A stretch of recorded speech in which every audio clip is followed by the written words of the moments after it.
आज के case studies के इस लेक्चर में एक मेंटेनेंस के ऐसे मामले में बात करते हैं जहां पर पत्नी पति और उसके परिवार के लोगों के ऊपर भर भर के आरोप लगाती है, अपने आप को बेरोजगार बताती है और पति की इनकम के आय के स्रोतों के सबूत तक देती है। इसके बावजूद भी कोर्ट यहां पर पत्नी के मेंटेनेंस के केस को ही पूरी तरीके से रद्द कर देती है।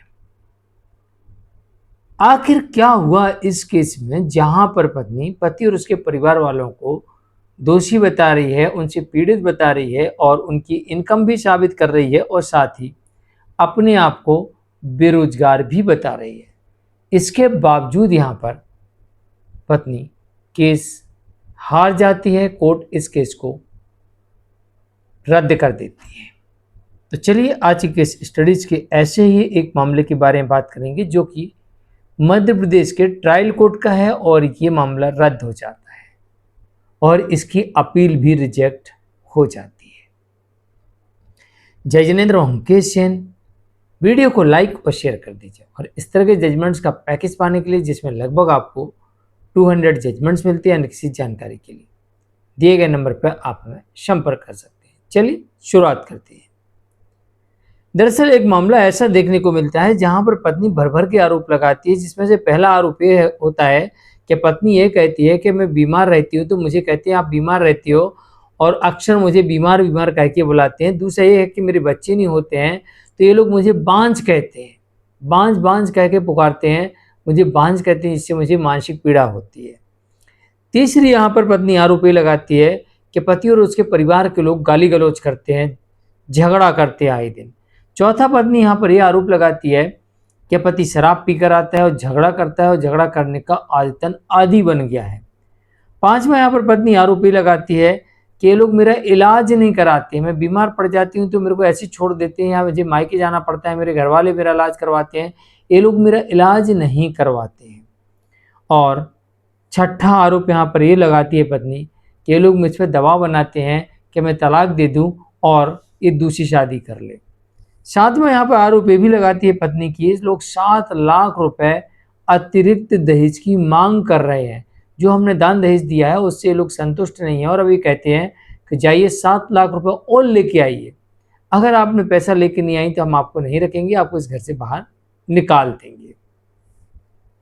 आठवां यहाँ पर यह भी आरोप लगाती है पत्नी कि पति अच्छा खासा कमाता है, घर वालों पर अच्छा खासा खर्च करता है, पर मेरे ऊपर एक पैसा खर्च नहीं करता है। और पत्नी यहाँ पर पति की नंबर 9, पत्नी यहाँ पर पति की इनकम के बारे में कोर्ट को बताती है और सबूत देती है कि मेरा पति कमाता है और उसकी जो कमाई व्यापारी है और इसकी जो इनकम है फला फला दुकान है और इस नाम से है और ये इसकी जो इनकम है वो लगभग 30,000 रुपये महीने की है। साथ ही पत्नी ये भी कोर्ट को बताती है कि मेरे पति के पास में 3 एकड़ ज़मीन है, कृषि भूमि है, एग्रीकल्चर लैंड है, जिससे लगभग 1 लाख रुपए सालाना आमदनी होती है। नहीं सॉरी 3 लाख रुपए सालाना आमदनी होती है, ऐसा भी पत्नी बताती है। और यहाँ पर वो अपने लिए मात्र 10,000 रुपये भरण पोषण की डिमांड करती है। लेकिन ट्विस्ट इस वक्त इस केस में आ जाता है जब पति इस केस की स्टडी करता है और जैसे स्टडी करता है तो पहला फॉल्ट ये पकड़ता है कि पत्नी ने जहां से केस किया दरअसल पत्नी वहां रहती ही नहीं है और पति यहां पर कोर्ट में तत्काल क्षेत्राधिकार का आवेदन लगा देता है और कहता है कि हुजूर पत्नी ने गलत क्षेत्र के न्यायालय में केस फाइल किया है, इसलिए केस चलने योग्य नहीं है, इस केस को डिसमिस कर दिया जाए। और न्यायालय ने पत्नी से रेसिडेंस का सबूत मांगा और पत्नी रेसिडेंस का सबूत नहीं दे पाई और जिसके पीछे की वजह यह बनी कि पत्नी वहां पर जॉब कर रही थी और पत्नी अपने आप को केस में बेरोजगार बता रही थी। अगर पत्नी रेसिडेंस का सबूत दे देती है तो उसकी जॉब क्लियर हो जाती और अगर उसने अपने रेसिडेंस का सबूत नहीं दे पाया तो केस डिसमिस हो गया। यानी दोनों परिस्थिति में यहाँ पर केस डिसमिस होना था, तो पत्नी ने बेहतर समझा कि मैं अपनी जॉब को कोर्ट के समक्ष ना लेके आऊं और अपने आप को झूठा साबित ना करूं। कोर्ट ने भी यहाँ पर ये देखा कि क्षेत्राधिकार का मामला नहीं है और इस कारण से कोर्ट ने रद्द कर दिया।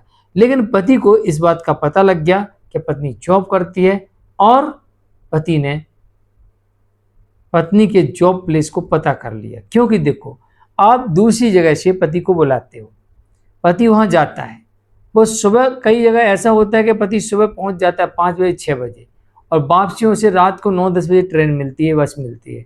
पूरा दिन रहता है वो, तो क्या करे? खाली दिमाग, शैतान का काम बोलते हैं ना, तो वो पता लगाता है मेरी पत्नी कहाँ रहती, कहाँ जाती है, पीछा करता है। कैसी करके उसने पता कर लिया कि पत्नी जॉब करती है और उसकी जॉब पता लग गई और वहाँ जाके उसने आरटीआई लगा दी और जानकारी निकाल दी कि पत्नी कितना कमाती है और क्या इनकम है। और पत्नी ने जिस तरीके से पति के बारे में आरोप लगाए, सब लगाए, पति ने अगली तैयारी करके रख ली कि हमें कैसे निपटना है और किन किन बातों का ध्यान रखना है। और यहाँ पर पहले ही केस में पत्नी को क्षेत्राधिकार के आधार पर केस डिसमिस हो जाता है और हाथ कुछ नहीं लगता है। और अब पति ने पूरा गणित लगा लिया कि पत्नी किस तरह से आरोप लगाएगी और कैसे हमें बचाव करना है और पत्नी की इनकम क्या है। यानी कुल मिला के इस केस में अब पत्नी द्वारा अगर सही क्षेत्राधिकार से भी केस फाइल करती है तो भी उसे मेंटेनेंस नहीं मिलेगा, क्योंकि पत्नी के पास में आय के साधन है।